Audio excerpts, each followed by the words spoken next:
Funded அக்கௌண்ட்ல இருக்க rules explain பண்ணி ஒரு வீடியோ போடுங்கன்னு நிறைய பேர் கேட்டுட்டு இருக்கீங்க.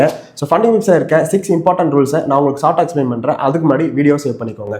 So first rule phase 1 phase 2 complete பண்ணாதான் உங்களுக்கு மாஸ்டர் அக்கௌண்ட் கிடைக்கும். அதில் பண்ணுற ப்ராஃபிட் தான் உங்களால் பேவிட் எடுத்துக்க முடியும். ஸோ செகண்ட் ரூல் 30 days கண்டினியூஸாக நீங்கள் எந்த ஒரு ட்ரேடுமே பண்ணினா கண்டிப்பாக அக்கௌண்ட் டெர்மினேட் ஆயிடும். ஸோ வீக்லி ஒரு ட்ரேடாக எடுத்து அக்கௌண்ட் ஆக்டிவ் வச்சுக்கோங்க.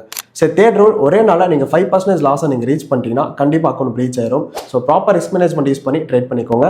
So fourth rule news trading. News டைம்ல நீங்கள் ட்ரேட் பண்ணுறதை கண்டிப்பாக அவாய்ட் பண்ணி ஆகணும். இன்கேஸ் தெரியாமல் பண்ணிட்டீங்க அப்படின்னா கண்டிப்பாக அக்கௌண்ட் ப்ரீச் பண்ணிடுவாங்க. So fifth rule IP address. So ஒரு மொபைலை நீங்கள் லாகின் பண்ணிட்டீங்கன்னா அதுவே கடைசி வரைக்கும் நீங்கள் ட்ரேட் பண்ணுங்கள். இன்கேஸ் வேறு மொபைல் சேஞ்ச் பண்ணுற மாதிரி ஐடியா இருந்துச்சுன்னா ப்ராப்பர் மெயில் அப்டேட் கொடுத்துட்டு நீங்கள் கண்டினியூ பண்ணிக்கலாம். ஸோ ஃபைனலி சிக்ஸ்த் ரூல் என்ன அப்படின்னு பார்த்தீங்கன்னா காப்பி ட்ரேடிங். ஸோ உங்கள் அக்கௌண்ட்டுக்கும் அனதர் பர்சன் அக்கௌண்ட்டுக்கும் நீங்கள் காப்பி ட்ரேடிங் மெர்ஜ் பண்ணி ஸ்டார்ட் பண்ணுறதை கண்டிப்பாக அவாய்ட் பண்ணணும். இல்லைனா அக்கௌண்ட் ப்ரீச் ஆயிடும். ஸோ இது மாதிரி ட்ரேடிங் ரிலேட்டடாக உங்களுக்கு ஏதாச்சும் டவுட் இருந்துச்சுன்னா கமெண்ட்டில் மென்ஷன் பண்ணுங்கள். ஸோ இது போல் யூஸ்ஃபுல்லான கண்டென்ட்டுக்கு நம்மளோட பேஜை ஃபாலோ பண்ணிக்கோங்க. பாய்.